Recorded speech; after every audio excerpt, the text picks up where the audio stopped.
Alô, fiel! Vamos para mais notícias do Coringão. Vamos debater muita coisa sobre o Corinthians, sobre o título de ontem e o que vem pela frente, fiel. Domingo já tem clássico, mas antes tem o Capivariano. Tem o Paulistão na quinta-feira. E tá chegando a Libertadores, hein? E querendo ou não, hoje o Corinthians é franco favorito a jogar essa Libertadores, ir longe e conquistá-la. Isso mesmo, o Corinthians tem totais condições de ganhar essa Libertadores. Fiel, representa com like aí e aperta no hypar. Se tiver a opção de hypar, hypa pra nós aí e vamos falar do Coringão, vamos lá. A gente vai debater muito sobre esse jogo aqui no Gazeta Esportiva, mas antes nós fazemos contato ao vivo com um dos campeões da Supercopa, o zagueiro André Ramalho. Muito boa noite, André. Seja bem-vindo aqui ao Gazeta Esportiva. Não tem nada melhor, né, André, do que começar o ano com título. Calma aí, gente, eu não ouvi nada da pergunta. Ouviu nada, André? Vê se tá melhor o seu áudio. Tá melhor agora? Não tô te ouvindo. Não tá ouvindo. Bom, a gente vai ajustar. Ouviu? Voltou? André, como é que é para você e para toda a equipe do Corinthians começar um ano com um título em cima de uma equipe tão forte como o Flamengo? Bom, boa noite aí, prazer estar falando com vocês.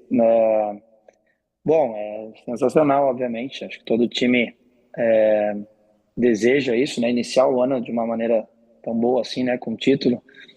A gente sabia da dificuldade de enfrentar um oponente tão difícil como é o Flamengo. É uma das maiores potências aí do Brasil hoje. Mas, mais uma vez, nosso grupo se mostrou um grupo extremamente determinado, extremamente unido e querendo muito esse título. E acho que a gente mostrou isso dentro de campo e acho que mais do que merecido foi esse título aí. Parabéns a todos os envolvidos aí. Alex Miller. André Ramalho, parabéns pelo título, satisfação falar com você. Eu queria a sua opinião pessoal sobre o que explica o Corinthians conseguir vencer as expectativas contrárias, não de hoje, mas de há muito tempo.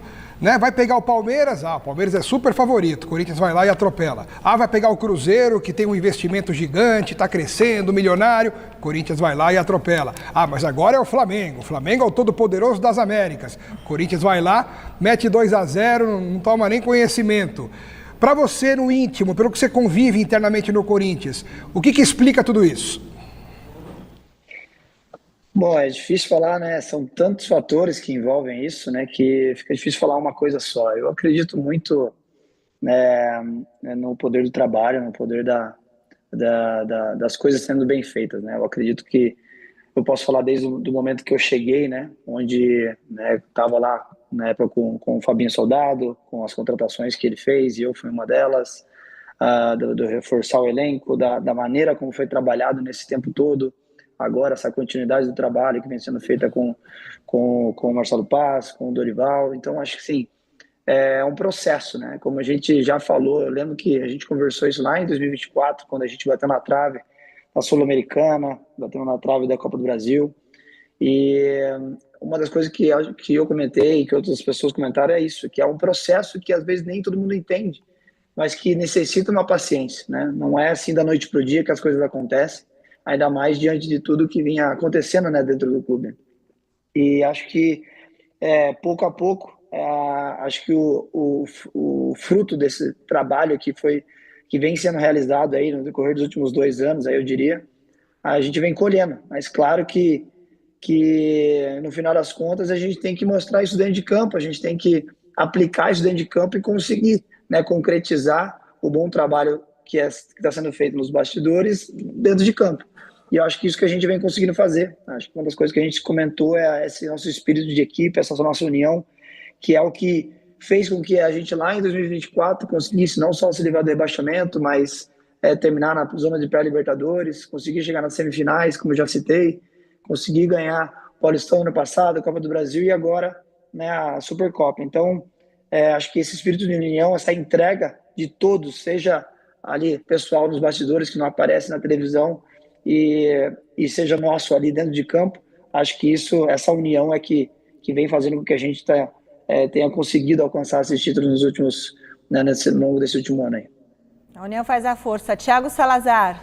André, boa noite, prazer falar contigo mais uma vez. André, eu queria que você aproveitasse esse momento para passar para a gente os detalhes do que aconteceu na preparação do Corinthians, porque soubemos já há poucos minutos da bola rolar que vocês passaram por um problema de intoxicação alimentar que atingiu ali mais de 20 integrantes do departamento de futebol. Segundo as informações do clube, 11 jogadores foram afetados com isso. O Yuri Alberto até no gramado acabou revelando que na sexta e no sábado acabou tendo problema, não conseguindo treinar por causa disso. Enfim, queria que você relatasse, se você já tem o diagnóstico, o que aconteceu, de que maneira isso interferiu no jogo. Eu fiquei até curioso pela sua escalação, se você foi um desses afetados. Enfim, queria que você desse pra gente todo esse bastidor, o que aconteceu nesse pré-jogo. Bom, eu sinceramente eu não estava, comigo até que estava tudo bem para esse jogo, eu estava um pouco estranho sim, mas o ruim para mim mesmo foi nos jogos contra o Santos e contra o Velo Clube. Eu estava já nesses jogos, acho que teve eu e mais poucos atletas, ali, poucos integrantes. Acho que a quantidade maior mesmo foi agora contra o Flamengo, né? Que é aquela história, um vai passando para o outro, eu acho, né? Porque pela convivência extrema que a gente tem, né? Acho que acabou acarretando que vários tiveram nesse jogo do Flamengo, nesse pré-jogo do Flamengo. E é isso, obviamente, fica aquela situação, né? Acho que principalmente para o treinador, né? Muito difícil de decidir, porque diante de tantos casos assim, fica no aguardo para saber se aquele cara vai conseguir performar, né, no dia do jogo ou não, se esse cara vai estar apto primeiramente para jogar e se estiver apto, por quanto tempo, né? Então essa acho que é a maior dificuldade. E a gente como atleta, eu acho que acredito ali que, na minha opinião, né? Não perguntei para ninguém, mas acho que todos que tiveram problema, acho que não passou na cabeça de ninguém não jogar, né? Acho que todo mundo quer estar num jogo desse, quer participar de um jogo desse, né? E acho que todos fizeram o esforço necessário para estar ali dentro de campo. Claro que tem hora que às vezes pode ser que não seja possível, mas que bom que foi no pré-jogo, né? E não no dia do jogo, que acho que deu tempo da galera aí tá se recuperando a tempo, pelo menos o suficiente para poder tá bem para o jogo. E acho que quem estava ou não com problema ali, acho que não deu para se notar, acho, para quem estava assistindo o jogo. Então, todos fizeram, acho que, um grande trabalho, seja dos jogadores que aguentaram essa situação, mas acho que principalmente do departamento médico, do pessoal todo aí que nos auxiliou nesse processo aí de recuperação para estar bem pro jogo. Valeu, André Ramalho, zagueirão, muito obrigada por falar com a gente aqui do Gazeta Esportiva. Parabéns pelo título, parabéns também pela Copa do Brasil. Para quem não sabe, o André fala alemão, fala inglês, fala português, é poliglota. Os filhinhos, tem 2 filhinhos. Um abraço para você, beijão para toda a família, viu, André? A gente se vira como pode, né? Obrigado, a gente tem que aprender, né? Então, obrigado por fazer falar com você, tá? Tchau, querido. Olha que legal, né? Agora vamos falar desse jogão do Corinthians, dessa superação do Corinthians em campo, né? Todo mundo colocando... De um lado você tem uma equipe, que é o Flamengo, que acabou de contratar um jogador custando 260 milhões, que inclusive perdeu aquele gol. Perde um gol embaixo aos 48 do segundo tempo. Perdeu o gol, estou para fora. E do outro lado você tem um Corinthians com todas as dificuldades e que faz 1, 2, até 3 gols, mas assim, 2 gols valendo. Fala, Alex. Pois é, e é um pouco do que o André Ramalho respondeu ali, né? O Corinthians se une de uma tal maneira e o Dorival Júnior já demonstra, né? E já há um bom tempo o seu poderio nas Copas. Ele é o técnico, um dos técnicos mais copeiros aí do Brasil e os números mostram isso, né? E o Corinthians consegue se envolver de tal maneira que parece que não há adversário, não há dificuldade que não possa ser ultrapassada. E o Corinthians consegue superar essas barreiras e encarar um jogo desse de igual para igual com um super Flamengo, com um time que tem peças individuais, e isso é inegável, melhores do que o próprio Corinthians, mas que na hora em que a bola rola, as coisas se igualam, justamente por esse poder de superação que os jogadores do Corinthians têm. É uma magia que acontece aí, em termos de raça, em termos de complemento um do outro dentro de campo, uma organização tática que é importante também, e que o técnico é o principal responsável, e as individualidades que também aparecem em momentos importantes, como o Yuri Alberto, o Bidon, que vem numa fase esplendorosa, inclusive. Sim. Um dos temas que a gente discutiu ontem no Mesa Redonda era se o Bidon já merece uma vaga na seleção brasileira, Coisa que ano jogando passado a muito. gente daria risada se alguém perguntasse isso no primeiro semestre. Mas de repente o cara Até evolui. o Roberto, vocês falaram. O cara evolui de uma tal maneira que, poxa, você tem que pelo menos colocar na mesa a questão, isso né? mesmo. Bom, eu tô fora dessa. Porque num podcast aqui da Gazeta Esportiva, no início do ano, eu acabei falando sobre o Breno Bidon, acompanhava esse crescimento dele, essa evolução dele, e eu falava, para mim não ficarei surpreso se o Breno Bidon se tornar um grande craque, for vendido por um time da Premier League, jogar na seleção brasileira, porque para mim já aparentava ser um grande craque. O negócio é o seguinte sobre esse time do Corinthians. Esse time do Corinthians está muito claro já, desde 2024, passamos por 2025, agora esse início de 26 contra o Flamengo. Esse time do Corinthians, quando ele se mobiliza para algum jogo, ele consegue competir contra qualquer adversário, está muito claro. E houve, de novo, uma mobilização muito grande. A torcida do Corinthians engoliu a torcida do Flamengo numa garrincha. Foi um show da torcida do Corinthians em cima da torcida do Flamengo, que mal se ouviu, inclusive de dentro para quem estava acompanhando na transmissão. Então a torcida do Corinthians tem o seu mérito, porque ela participa dessa mobilização, a diretoria também fazendo parte dessa mobilização, dando esse suporte. E esse time do Corinthians, esse elenco, esse grupo que já está junto há um tempo, ele tem entrado nessa sintonia do entendimento de quando há essa mobilização, de quando é o jogo, a vera. Isso muitas vezes virou crítica. Ano passado, em muitos momentos, a gente discutiu aqui se o Corinthians escolhia jogo. Pô, esse elenco escolhe jogo, porque em jogos deste perfil era esse tipo de entrega, em outros tipos de jogos de meio de campeonato brasileiro era outra entrega, mas nesse tipo de jogo já não é de hoje que o Corinthians se torna competitivo contra qualquer adversário. E para mim, essa vitória passa muito pelo Breno Bidon, muito pela entrega coletiva do Corinthians, pela preparação que foi feita. O Corinthians deixou 2025 dia 21 de dezembro, o Flamengo dia 17. Esse time do Corinthians, boa parte de seus titulares, voltou no dia 11 de janeiro. O Flamengo no dia 21 de janeiro. O Flamengo teve mais tempo de férias, mais tempo de pré-temporada de treinos na Gávea e mesmo assim o Corinthians se mostrou muito mais inteiro fisicamente para jogar. E da coragem do Dorival Júnior de entender que contra um adversário mais qualificado tecnicamente, ele opta pela estratégia de subir a marcação e fazer uma marcação pressão pesada, desde o início, lá em cima, forçando os zagueiros a tentar triangular e não os meio-campistas, onde ele tem mais qualidade técnica. Foi uma estratégia que deu muito certo para o Corinthians, que foi melhor, mereceu, mandou bola na trave, marcou 3 gols, 2 validados e 1 não validado, que a gente vai falar aqui ainda por causa da questão do VAR, além de uma bola na trave no final e outras chances criadas, como a do Memphis Depay, que perdeu 2 gols no primeiro tempo, um deles cara a cara com o goleiro. Então o Corinthians foi melhor que o Flamengo, mereceu, é um campeão por mérito, por muito da estratégia do seu técnico e do que o time conseguiu entregar, mesmo tendo uma preparação em tese, com menos dias de férias e de preparação de física, de pré-temporada, do que o seu rival, o Flamengo.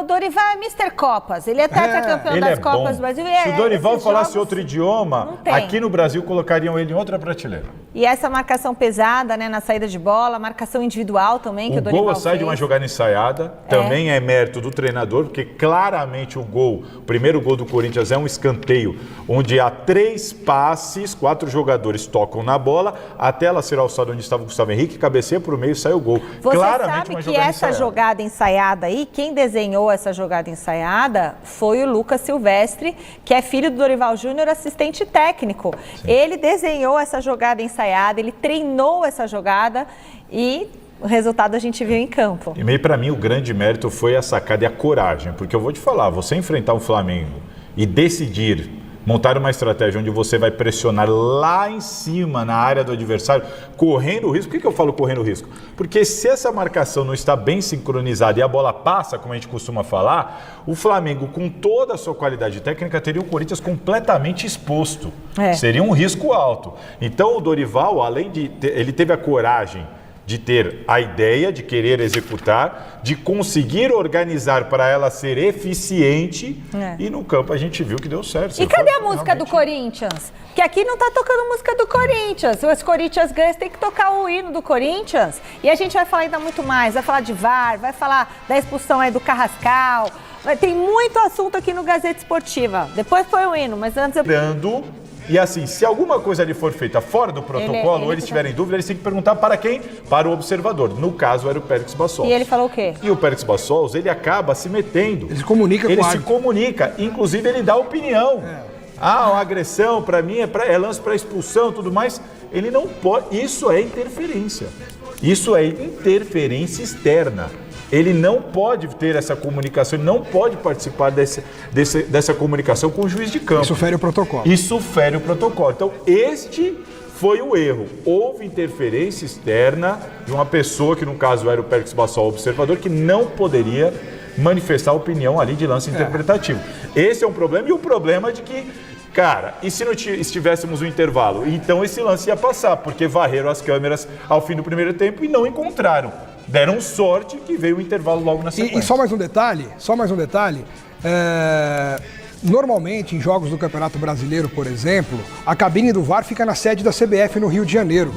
E aí você pode até perguntar, então por que não mantiveram o esquema que dá certo e o VAR foi feito do Rio de Janeiro? Porque o estádio Mané Garrincha não tem ligação direta com cabine do VAR instalada na CBF. Então eles tiveram que montar uma cabine de VAR no estádio Mané Garrincha. Como acabou a energia, eles tiveram boa parte do segundo tempo sem o funcionamento do VAR. O no-break durou 15 minutos. Eles conseguiram ter um mini gerador para segurar as pontas se caísse a energia, como caiu. O no-break durou 15 minutos. Isso a CBF admitiu em nota oficial, depois do jogo. Então, é assim, um festival de absurdos, de erros. Da próxima vez que tiver a final no Mané Garrincha, então eles que consigam fazer uma ligação de chamada, de vídeo, da cabine do VAR da CBF para o estádio, para o árbitro. Como eles fazem em outros estádios do Brasil, do Campeonato Brasileiro. Título: o Meia Carrilho fez um vídeo em que brincou com a situação financeira do Corinthians. Dá uma olhadinha. Corinthians não tem dinheiro para contratar jogador mais, levanta troféus. A gente não tem guita para contratar mais. Na fase decisiva, a gente Papi, queriam para Alisson R$1 milhão. Não temos, falaram. Não tem? Não tem. Parcelado, não há. Solução está aqui.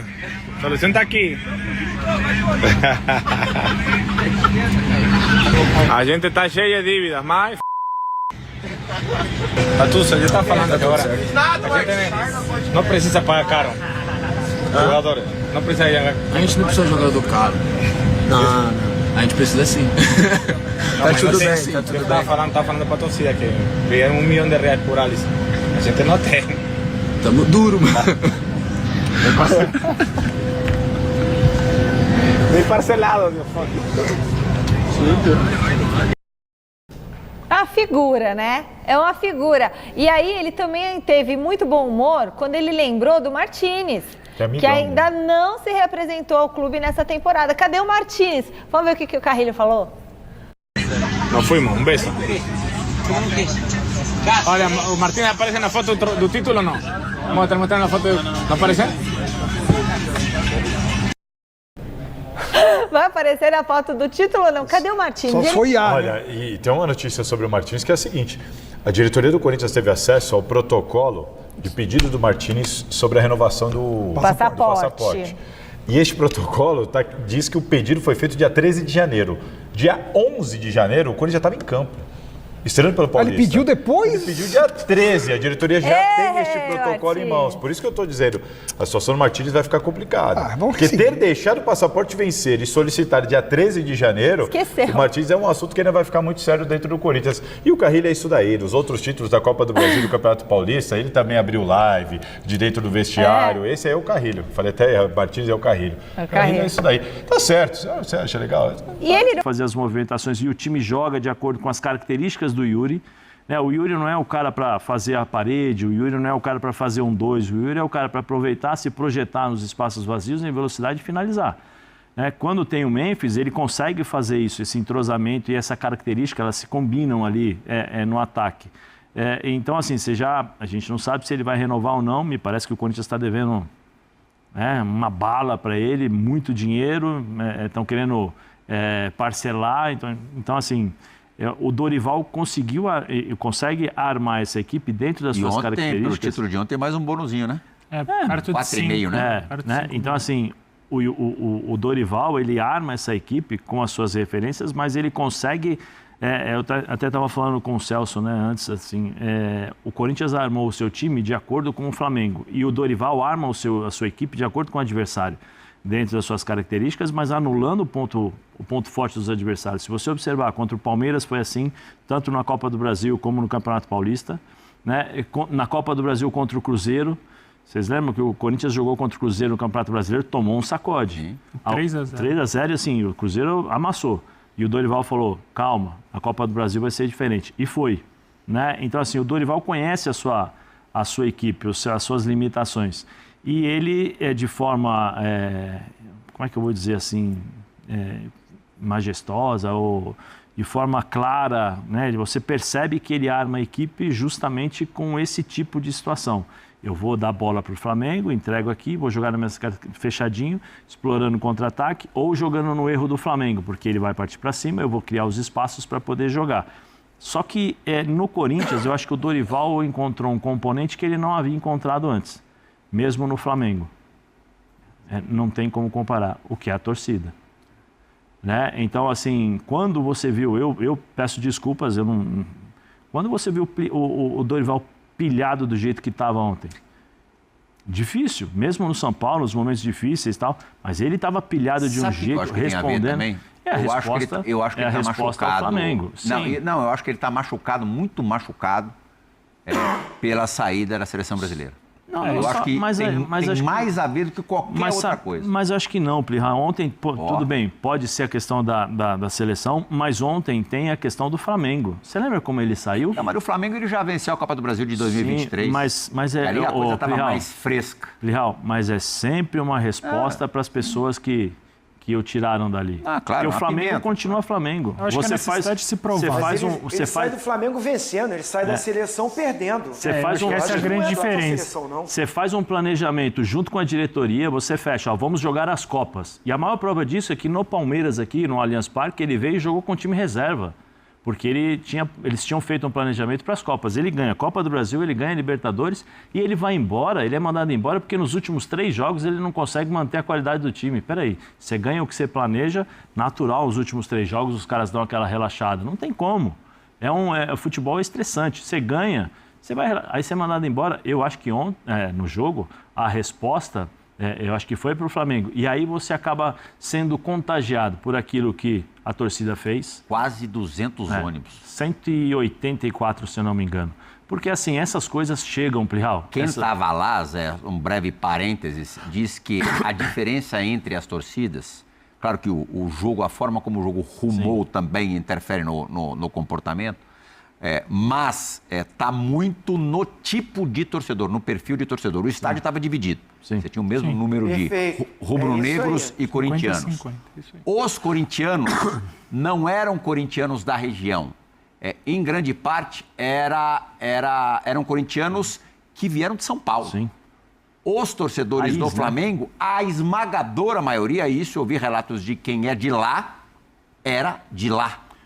Então, é outro tipo de comportamento no estádio. Mas eu acho que não também, é o torcedor do Flamengo do Maracanã. É do Brasil todo. É do Brasil todo. Mas eu que era o torcedor aí... do Corinthians da Neoquímica Arena. Mas eu acho que a cultura de torcer entre as duas torcidas é bem diferente também. Eu acho que a cultura de torcer do Corinthians ela não se compara à cultura de torcer do Flamengo. E isso a gente vê em jogos até mesmo no Maracanã. A gente cansou de ver na temporada passada o João Vitor, por exemplo, o garoto, ser muito vaiado durante os jogos. A gente já viu a torcida do Flamengo vaiar. A torcida do Corinthians, historicamente, também faz. Eu concordo. A torcida do Flamengo, eu concordo. A torcida do Flamengo no Maracanã também faz. Mas eu acho que a torcida do Corinthians especificamente, ela tem um tratamento diferente de todas. A torcida é mais tolerante. Ela não pega no pé nos 90 minutos. Mas a torcida e eu acho que isso faz muita diferença. A torcida do Corinthians é diferente nesse aspecto, pro Real. Sim. Também é diferente. muito diferente. A torcida do Corinthians, quando o Corinthians toma um gol, a torcida do Corinthians começa a cantar, começa a ser mais presente, a incentivar o clube. A torcida do Flamengo, quantas e quantas vezes nós já vimos? Tem um exemplo clássico, que era o Hugo Souza, com 20 anos, um menino que estava subindo, que perdeu um pouquinho o rumo ali, mas que ao invés da torcida o apoiá-lo e acolhê-lo, porque ele era cria do Flamengo, pelo contrário. No aquecimento vaiava, ele pegava na bola, a torcida vaiava. Com O o jogo João Vitor, rolando. no temporada passada, Então, assim, menino, tem zagueiro. algumas coisas, algumas O diferenças. tetra que tem conhecimento de causa pede a palavra. Não. Assim, é muito simples. Você está coberto de razão. Eu respeito a opinião do Zé e do Ardengue, mas a torcida do Flamengo que estava presente não é aquela que invoca todos os cantos no Maracanã. Essa torcida do Flamengo não faz medo em lugar nenhum, não faz medo no Rio de Janeiro, não faz medo em Montevidéu, não faz medo em lugar nenhum, no Mangueirão, não faz medo em lugar nenhum. Agora a torcida do Corinthians não, onde chega é respeitada. Fiel, notícia de última hora. CBF altera outra vez o jogo do Corinthians contra o Atlético Paranaense pelo Brasileirão. A disputa seria no dia 18. E aí agora foi para o dia 19 de fevereiro desse mês. O Corinthians tem a sua partida contra o Paranaense adiada mais uma vez. Fiel, o Corinthians, falar sério com você. Preste atenção se eu tiver emocionado ou o que é que seja. Preste atenção. Corinthians estraçalhou o Cruzeiro na Copa do Brasil. Corinthians estraçalhou o Palmeiras no Paulista e na Copa do Brasil. E o Corinthians estraçalha o Flamengo ontem. 2-0 ficou barato. Aí eu lhe pergunto. Dá para ganhar a Libertadores? Libertadores é tiro curto. A gente sabe disso. Libertadores não é puxado igual o Brasileirão. É mata-mata, parceiro. E mata-mata, o Dorival já mostrou que entende. Então responde aí, comenta. Corinthians é favorito a ganhar a Libertadores sim. Representa com like, Fiel. E vai